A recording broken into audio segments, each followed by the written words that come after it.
Profetas e Reis. Capítulo 55. Ciladas dos pagãos. Este capítulo é baseado em Neemias 6. Sambalá e seus confederados não ousavam fazer guerra aberta aos judeus, mas com crescente malícia continuaram os seus secretos esforços para os desencorajar, perturbar e injuriar. O muro em torno de Jerusalém estava indo depressa a caminho da conclusão. Quando estivesse concluído e suas portas assentadas, esses inimigos de Israel não poderiam esperar forçar entrada na cidade. Estavam, pois, desejosos o máximo de deter a obra o quanto antes. Por fim imaginaram um plano pelo qual esperavam afastar Neemias do seu posto e uma vez tendo em seu poder matá-lo ou aprisioná-lo. Sob o pretexto de conseguir um acordo entre as partes em oposição, eles procuraram uma conferência com Neemias e convidaram-no a se encontrarem numa vila na planície de Ono. Mas esclarecido pelo Espírito Santo quanto ao real propósito que tinham em vista, ele recusou.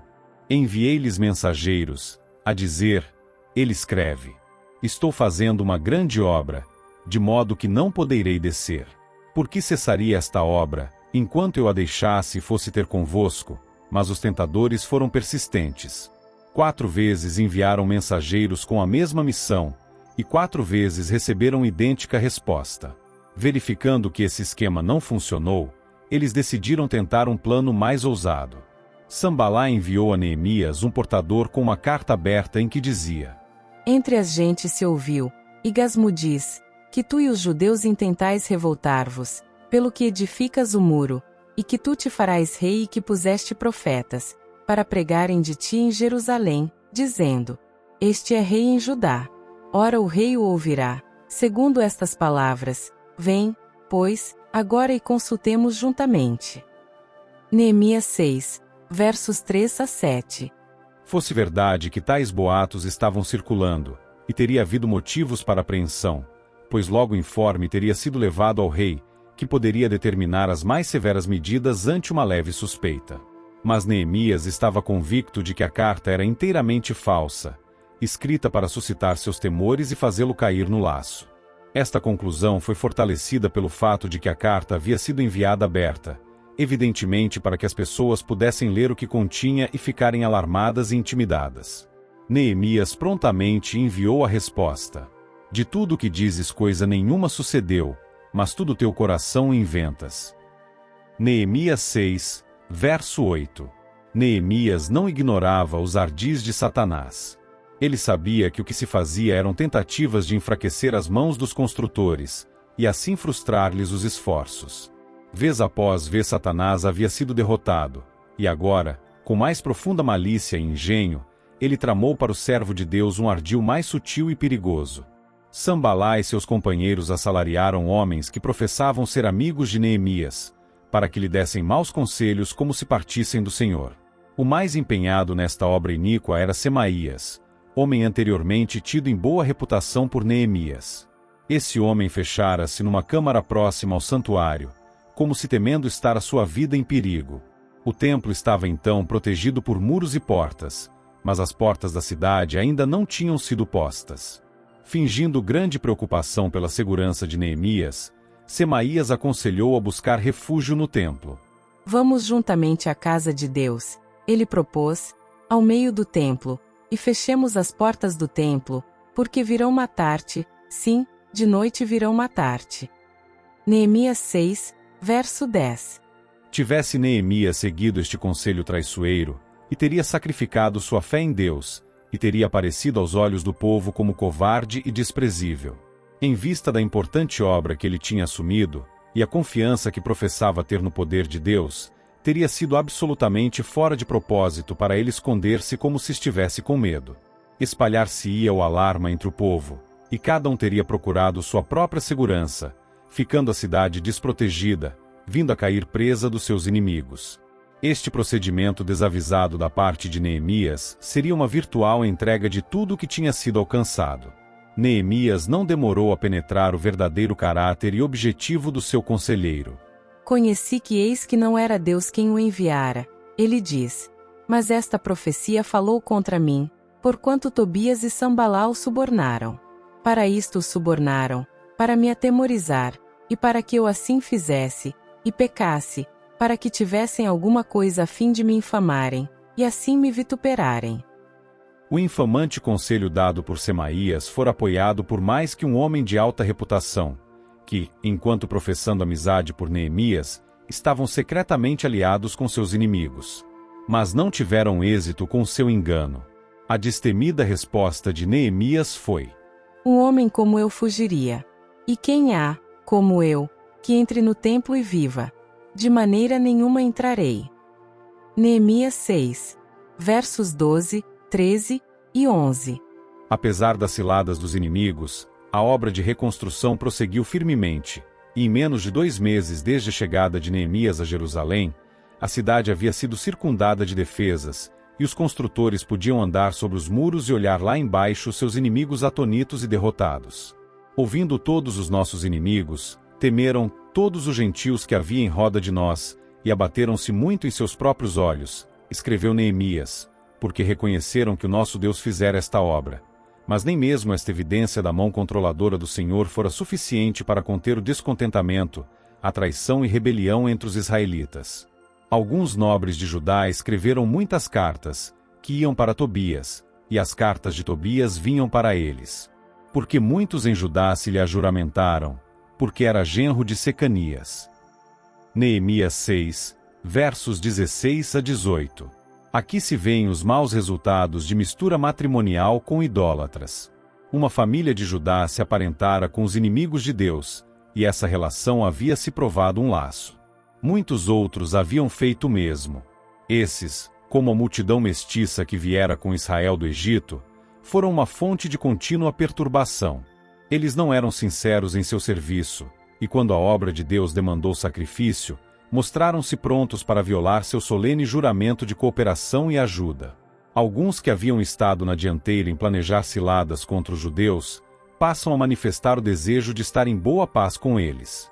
Os nobres de Judá que haviam sido enredados em casamentos idólatras, e que tinham mantido traiçoeira correspondência com Tobias, jurando servi-lo, apresentavam-no agora como um homem de habilidade com quem uma aliança seria de grande vantagem para os judeus.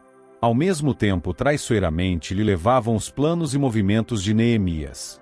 Assim era a obra de Deus exposta aos ataques dos seus inimigos, dando-se oportunidade a que as palavras e atos de Neemias fossem mal interpretados e sua obra embaraçada. Quando os pobres e oprimidos apelaram a Neemias no sentido de que se reparasse o mal, ele se pusera corajosamente em sua defesa, e havia levado os que fizeram o mal a remover o reproche que sobre eles repousava. Mas a autoridade que ele havia exercido em favor dos seus concidadãos oprimidos, não a exerceu agora em seu próprio proveito. Seus esforços tinham sido resistidos por alguns com ingratidão e deslealdade, mas ele não usou o seu poder para levar punição aos traidores. Com a calma e altruísmo prosseguiu ele no serviço pelo povo, jamais afrouxando seus esforços ou permitindo que o interesse diminuísse. Os assaltos de Satanás sempre têm sido dirigidos contra os que têm procurado promover a obra e a causa de Deus.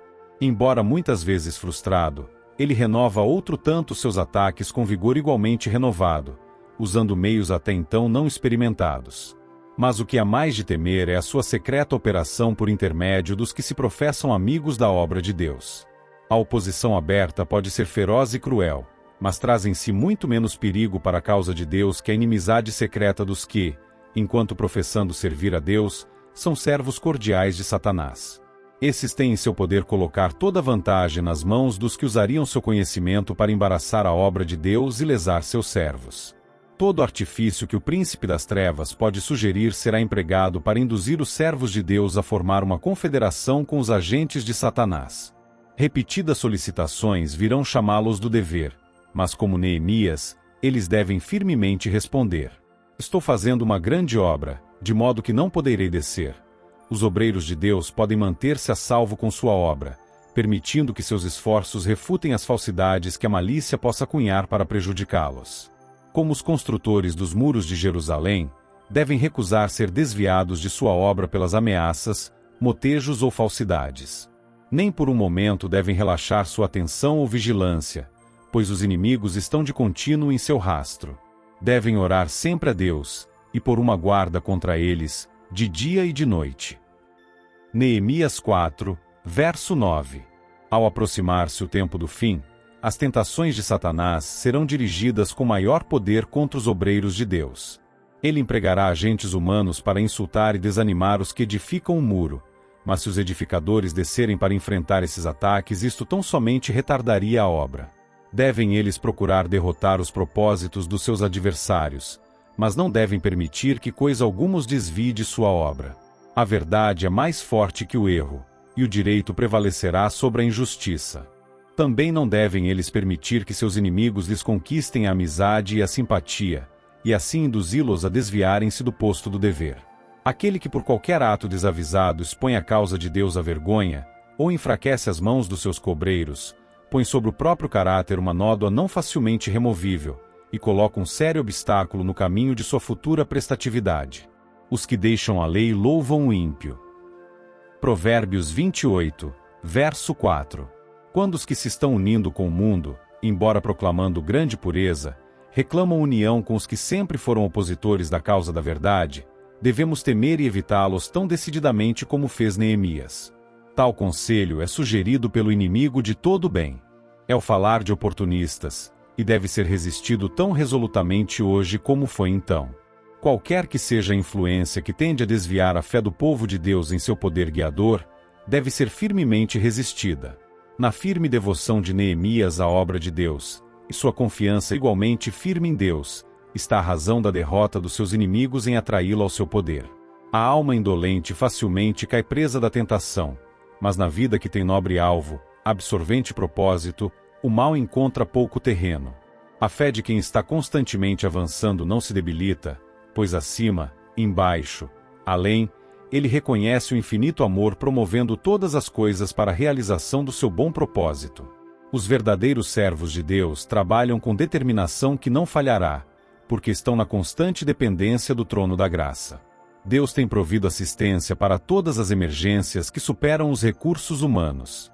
Ele dá o Espírito Santo para ajudar em toda dificuldade, fortalecer a esperança e segurança, iluminar a mente e purificar o coração.